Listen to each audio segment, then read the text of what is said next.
Okay, let's get started. Hi, I'm Bill, and welcome to 2512 Pickleball. It is the 31st of August, 2025, and welcome to this one more video. And this one is titled, It's Been a Learning Whirlwind Part 2.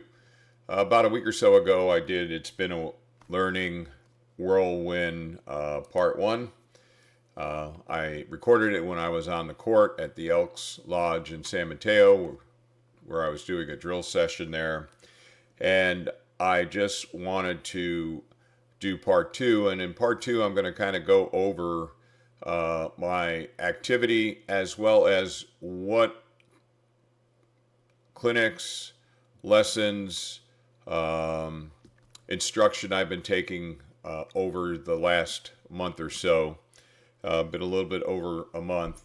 And so let's maybe start here. Again, if you've been following the channel, there was a point where I was going to quit playing pickleball. Already back in May and April, if I went out basically to drill with Lori to help her improve her game. I really wasn't feeling it. Wasn't sure what I was going to do. I did a video on that, so it's up there. But then we came into June. Again, very little activity, not even drilling. And then we hit July. And a little bit of activity drilling with Lori at the beginning of the month and on the 18th and the 20th. And the reason I went out on the 18th and the 20th is because on the 21st, I knew I was going to play in a men's 3.5 plus rotating partner round robin. And we'll see that listed here. And that was on the 21st of July. Marsha Nishi holds the rotating partner. I guess actually it was a 4.0 that I participated in, and the one thing that was in common that anyone who I played with lost. So it was really this 21st of July experience that taught me, boy, I have a lot to learn. And that's what fueled a couple of things. One, it fueled my paddle change, moving off of the Paddle Tech Christian Alshon TKO-C paddle. It was clear to me that with my resets, the ball was just popping off, popping high, all that kind of stuff. But let's get back to my activity. So what we could see here from the 21st, and Polar, which is the watch that I use, has a very nice dashboard where I get to record all my activity. Unfortunately, they don't have a pickleball setting, so I just use tennis. And what you basically see here is my activity since 21st of July. So some of these are drill days. Some of these may have been instructions or lessons. But what you can really see is from July on and through August, including today, pretty good level of activity. Sometimes multiple times a day, doing what we used to call two-a-days when I played football in high school. But getting out there and spending more time on the court, either drilling or taking some instruction.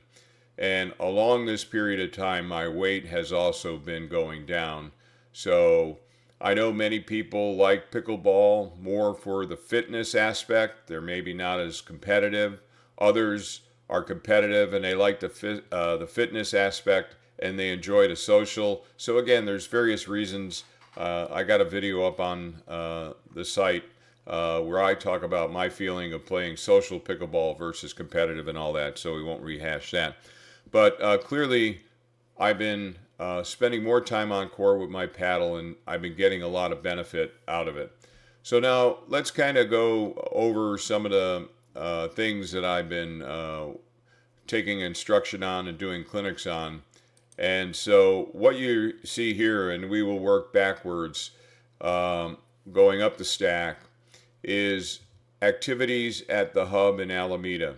Again, the whole way that I got to play this round robin on that Monday was because I had reached out to Marcia Nishi, not knowing she was instructing at the hub in Alameda, just to find out where she was instructing, because I had made the decision that I really want to play pickleball. I just want to step it up and be more competitive, and I wanted to focus my play with other people who are competitive and also looking to master pickleball. Very hard to do to master pickleball, that's for sure. So after Marcia's 4.0 men's rotating partners, I found out that she has this series called At the Net, and we can drill into that here. And if we go into, that's, okay, another rotating partner. So let's go back to, let's get the full calendar here, because I want to drill down into,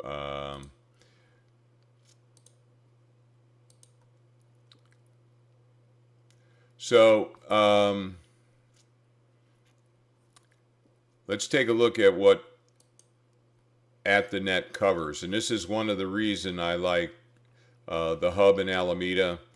Marcia is very good at laying out what the focus is going to be, and all this happens at the net. So it's really a great series of instruction, 1 hour.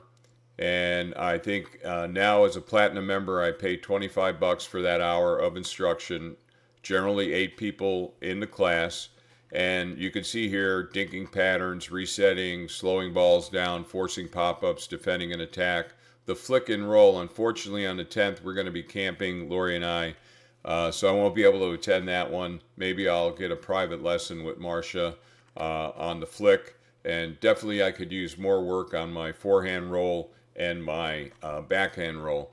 And what is happening now is that I am getting so many ideas on the various shot techniques that it's hard to drill drill all of them. So I have to prioritize what I need to focus on right now. And I started this about probably 2 years ago, trying to build a spreadsheet to guide me of definitions, what a dead dink is, crashing the net, shake and bake, drop shot, drive shot, and all that.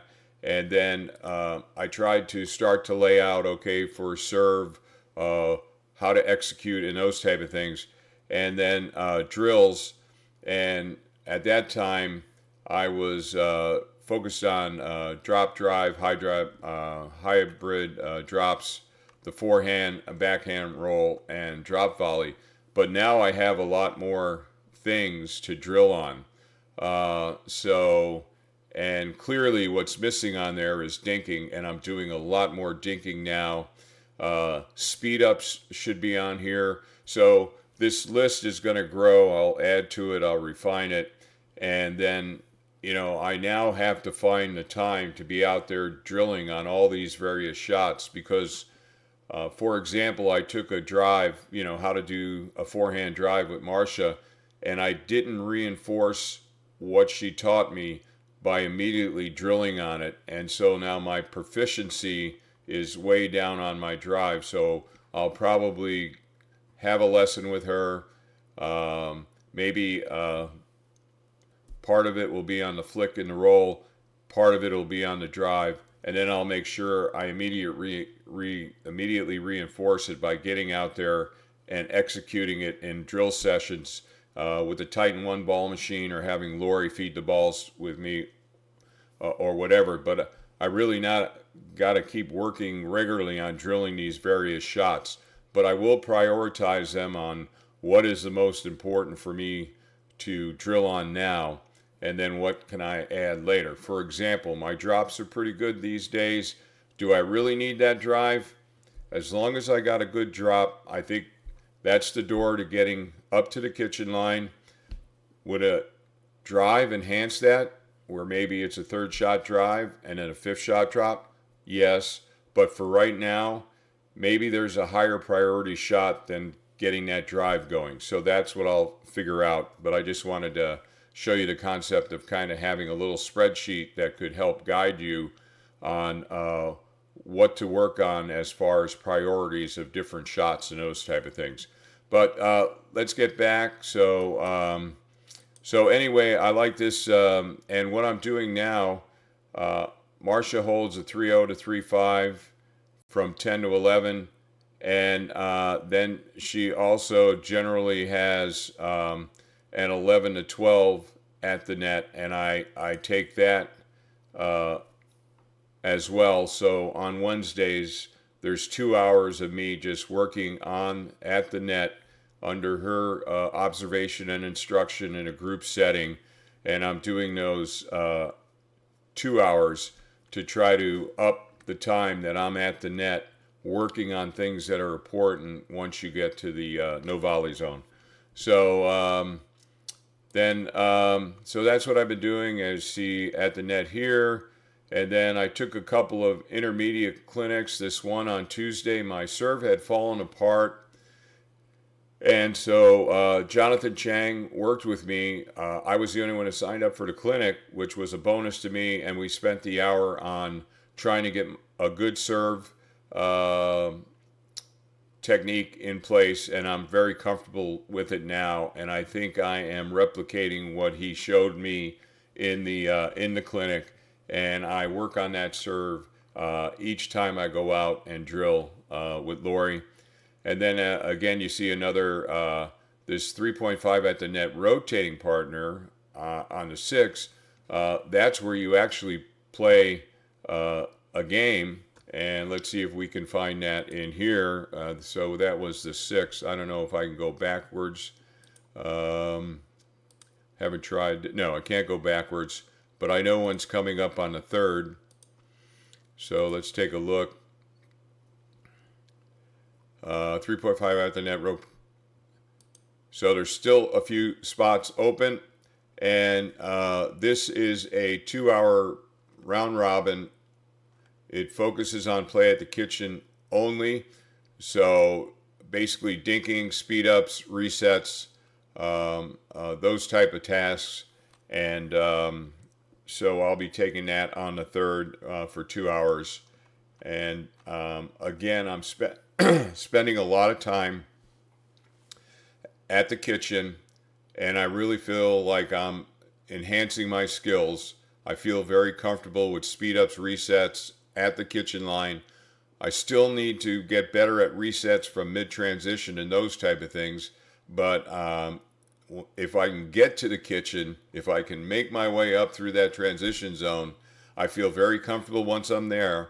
I can dink, I can block, I can reset, I can speed up, those type of things. So I'm looking forward to this competition on the 3rd. She holds it once a month. It's excellent. And so got that there. And then another intermediate clinic. I think Lori joined this clinic, and we worked on drops. And then again, another Wednesday, the 3.0 and the 3.5. These were lessons focused on the net. And then another clinic with Jonathan, and I forgot what we were working on in that clinic. And then again on Wednesdays, the at the net. So I've been spending a lot of hours on instruction at the net. I think I'm a better dinker. I've got a good two-handed backhand dink, and I even dink two-handed, more like a forehand.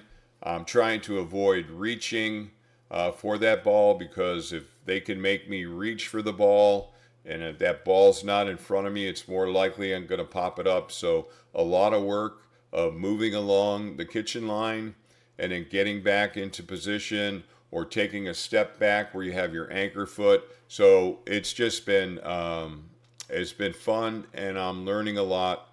and I'm improving. Now I need to continue to work on improving my skills and getting up in a consistent manner up to the no volley zone. And a lot of that's going to count on my partner as well. And that's one of the challenges when you're doing social ladders and even duper play, that if you've not partnered with the person before, based on their level, they may be operating under a different strategy and those type of things. They may hang back when you're trying to move up and all kinds of stuff, but that's just the way it is. And you kind of just deal with that. So again,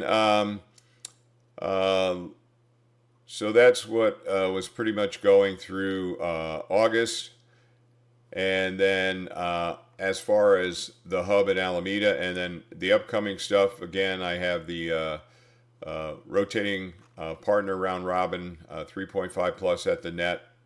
And then again, I'm going to continue with the series of at the net instruction in a group setting with Marcia. And I think I'm booked through October 1st for another at the net rotating partner. So that's kind of what I've been doing at the hub at Alameda. Now let's kind of take a look at the hub of Silicon Valley.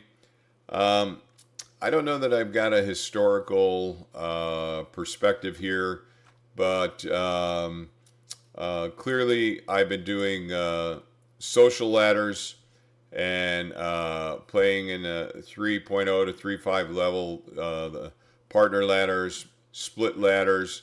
So I've been doing that.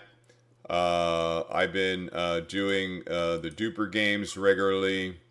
Again, it's an opportunity. You're learning in the classes and the clinics. Well, now it's time to put them into practice when you're out in competitive play, and then observe how you're doing, what's working, what's not working, and those type of things. So that's what I've been doing there. They do have a series of clinics, and like I have a clinic coming up like this Monday. Lori and I are taking the top spin roll 3.0 plus with Trish O'Neill, excellent instructor, and so we're signed up for that. And typically when we're taking a clinic to warm up, we get one of the courts. Lori and I, we reserve a court, and that lets us warm up for about an hour prior to the clinic, and then we go and we take the clinic. So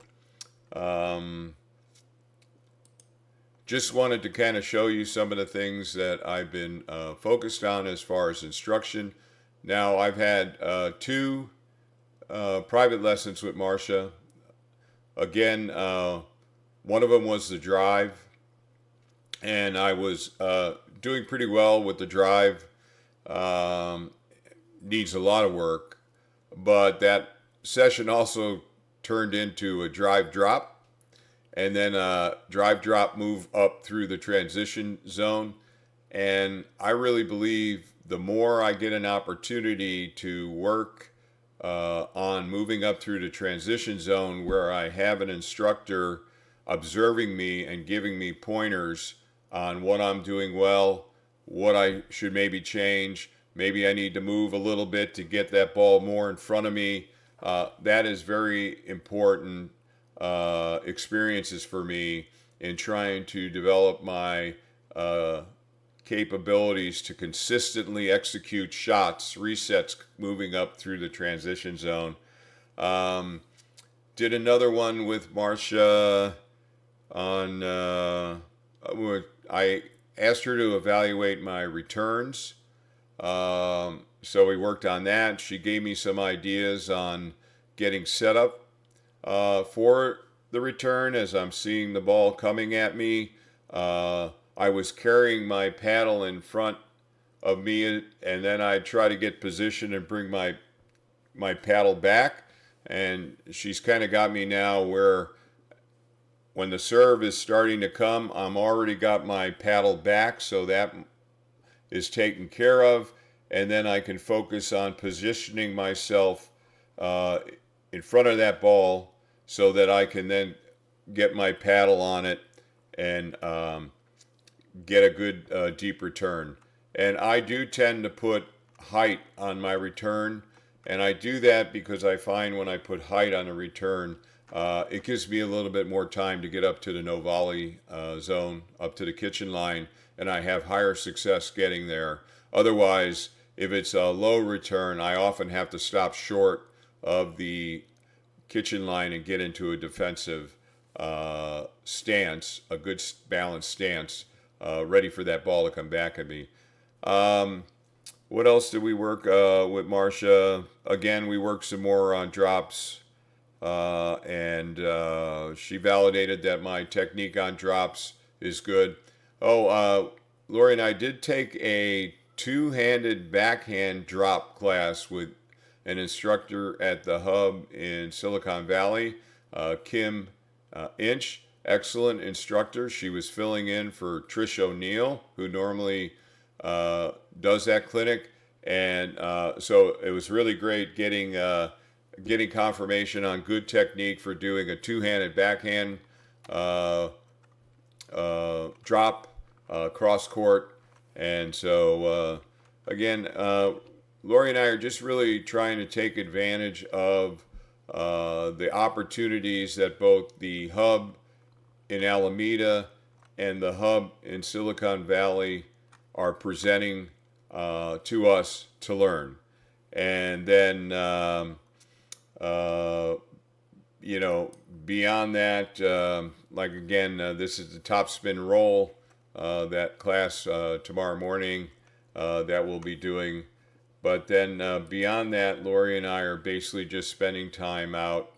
As you see here, this was shot at the courts where we drill at the San Mateo Elks Lodge in San Mateo, California.